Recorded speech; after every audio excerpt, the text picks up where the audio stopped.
I was just reflecting today on what causes us to fall in love with another party, even if it makes zero logical sense. And then it really is kind of simple.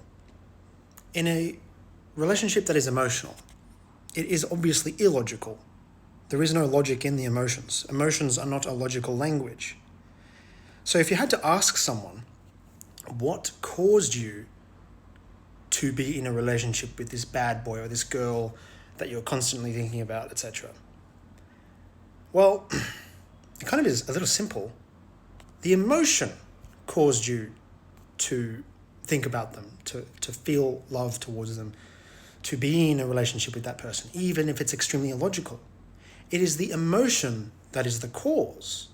Because if I were to talk to you personally, one-on-one, I would personally be looking at the law of cause and effect. This is a universal law that cannot be escaped. There is always a cause for an effect, and there is more than one cause.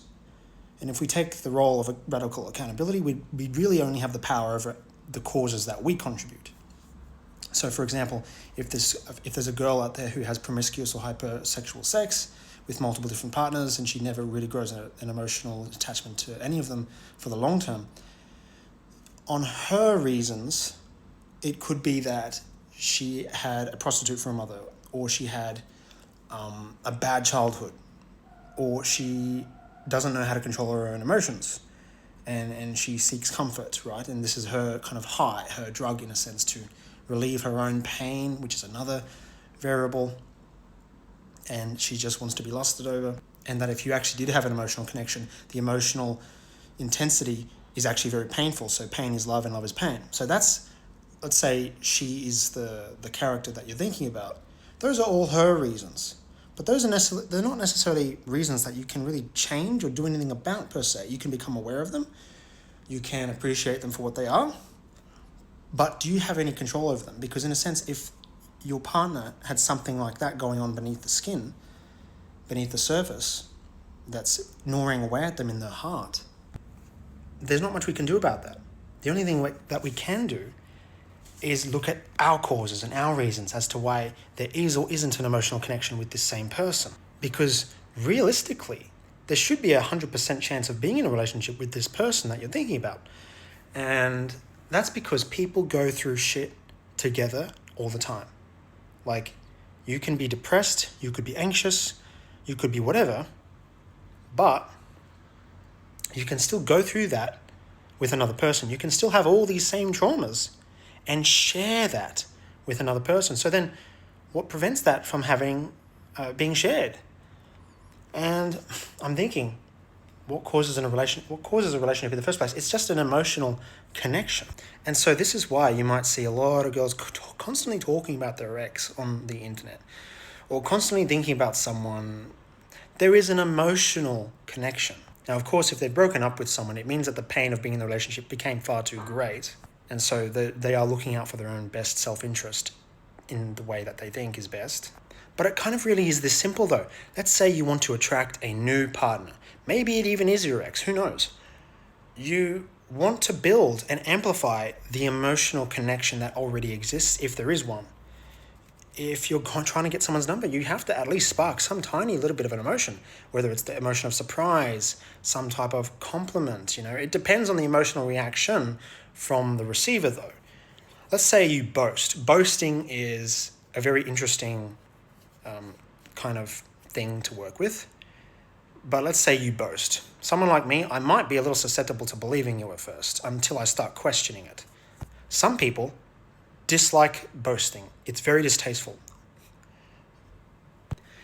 Because self-praise can come across the wrong way very quickly. There's less focus on the other party being of interest and more about self-praise. So some people, I don't think a lot of people dig that, but a lot of people might accidentally do that. And I myself might sometimes occasionally find myself doing this. And I don't want to do it, but sometimes it's just human nature. We sometimes just wreak that out. So if I was to say, oh yeah, I got a girl's number here and I got a girl's number there, that's probably, it's possibly me boasting about my own success stories. And I've also had a lot of bad traumas in the past too. So it's not like I'm this perfect being. But if I personally am to focus on boasting about my previous successes, it's kind of like a jinx in a sense, because when you start boasting about your successes, some people might naturally start doubting it. They might. I had one person comment some weird picture on my comment section recently, and I could kind of see maybe this is what someone naturally thinks when they hear someone's personal success stories. And maybe it's because I was perceived as boasting. I don't know. I don't know where I'm leading with that. But my point really with that is like any type of presentation that you present, especially if it's logical, is usually going to have some type of different reaction. An emotional investment is also going to have a different emotional reaction. So let's say you flirt. I have been very successful with flirting, and sometimes I've been really bad with flirting. But at least I am in the game in the sense that I've actually been able to accomplish this. See, and if you don't flirt at all, you might never really learn what's going to work for you. There's a saying out there, I think. I don't know if it's a saying. There's this comedian who wants to learn how to be a great comedian. And he goes on stage and he embarrasses himself really bad. He says 10 jokes and only one of those jokes land. Now, if he wants to get better, he looks at the one joke that he did well and he kind of dismisses the other 9 jokes and he tries all over again.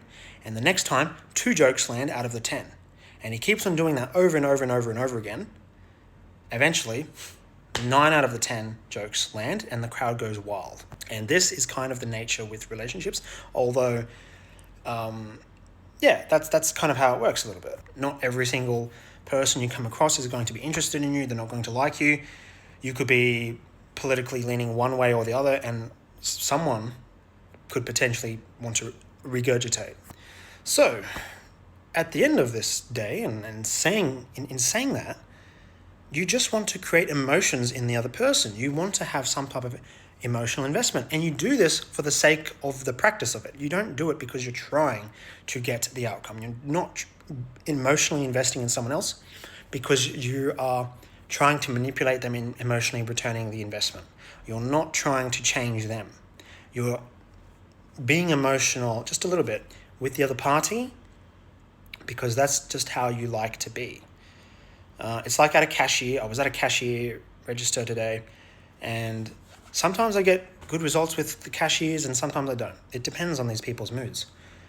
And you can say thank you all day, every time you see them, and they never really budge. But maybe one day they will say thank you back. So we never really say thank you because we're trying to get the other person to say thank you back. We just say thank you because that's in our nature. And we, despite their reaction, despite their mood, we just nudge them into a positive direction, even if it's just a slight amount, because that's just what we do. I'm in a group chat with my own father, actually, and he usually sends a bunch of scriptures every single day. And I get he's definitely putting in his foot forward in trying to invest more spiritual growth with us, his sons and family and so on. And for me, I don't usually pay a lot of attention. Like, I already understand, it's not right of me to say I understand the scripture, because we never want to have that attitude when we're learning the scripture. It's for me, if I was the one who had to respond, who had to reciprocate, because I don't really reciprocate much. But if I had to reciprocate, I'd probably need a little bit more direct involvement. I'd need a little bit more question time. I'd need a bit more of an invitation, rather just slap a scripture on the text board and just call it a day. Because if we keep on doing the same thing over and over and over again, and we're not really seeing any different results, it means we do need to tweak, adjust, change what we're doing. So we keep the end goal, the effect, in mind, but we still do the thing that we're doing for the sake of the enjoyment of it. So if you want to be in an emotional relationship with someone, we could be emotional, we could be flirting, we could try to entice some type of emotional response in the other party. But if we're not usually seeing the results that we'd like, we just need to up it up a little notch. We need to get a tiny bit more creative, be a little scientific even, and experiment which emotion does what. One of my favorite personal ones is sharing some type of a trauma bond. I know that sounds a little toxic, but it's basically where you share some of your past, because the other person may see themselves in you because they feel they've shared something similar and they'd like to share their own one and try and up you with that.